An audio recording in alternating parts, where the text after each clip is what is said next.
Hey y'all, I know it's been a while, but this is a friendly reminder to you guys that it's okay to take a break. I wanted to catch y'all up on my journey in the lab. If you've watched my previous videos and followed my journey, I did get a new job where I work 3/12 day shift, and it's been amazing. I have gained so much personal time back. Like, it does not feel like I'm always at work anymore. I can spend more time studying. I'm back doing hobbies. I'm back into exercising and traveling. Like, I'm finding a work-life balance now. So I just reached 6 months of working in microbiology, and honestly, I love it. Like, now I'm plate reading for urine cultures and blood cultures and wrapping up my training for molecular testing next week, I think.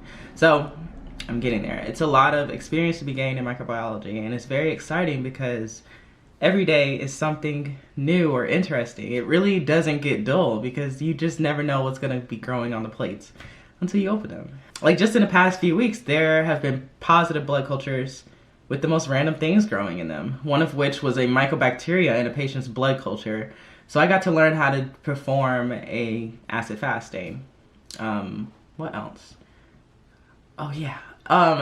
There was this patient that I identified Pasteurella in 2 different blood culture sets. And my first thought was like animal flora. So I did a look back, and they came into the ER after being bitten several times in the leg from their cat. So the wounds on their legs got infected and eventually turned septic. Every time I find an interesting case, I go learn more about the organism and its pathogenicity as well as its potential chain of infection. So for Pasteurella, it is in most animal as in oral cavity flora. I got to read about this case in a research journal on this baby. And the dog licked the baby's face, and the baby ended up with meningitis due to Pasteurella. And it's just crazy. And so the job fuels my curiosity for microbiology, and I'm enjoying it.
you didn't know, I started a post-bac program in data analytics, and now I'm halfway done with it.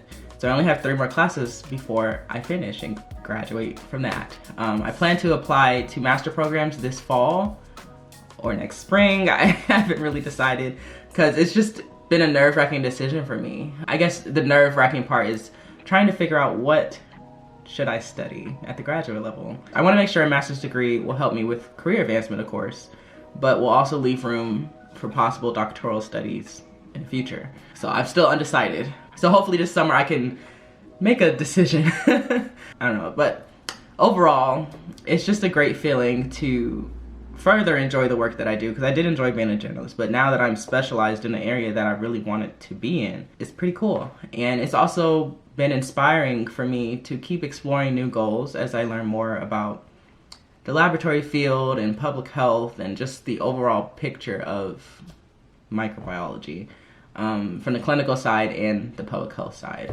Now that I'm in microbiology, like, I get to interact with a lot more professions that I still didn't know about, like all the different public health entities that we collaborate with is pretty eye-opening. On a side note, with this data analytics post-bac, it is kind of like learning a foundation in programming. So I do need to hold myself accountable on practicing my programming skills that I have gained. I was thinking about making content about this new journey that I'm taking on with programming and linking it back to medical laboratory science. I have learned that I like making content about the things that I'm learning, and I really enjoy sharing content about my journey of growth. So you can probably expect more content in the form of me exploring my own curiosities and probably more sit-down chatty videos related to medlab science for tips and advice on questions y'all ask. I'm just blabbing away, but thanks for catching up with me. I know I took a break from YouTube, but I do plan to get back into content creation this year, so stay tuned for future videos. As always, like this video, comment below, and subscribe to my channel to keep up with my journey in the lab.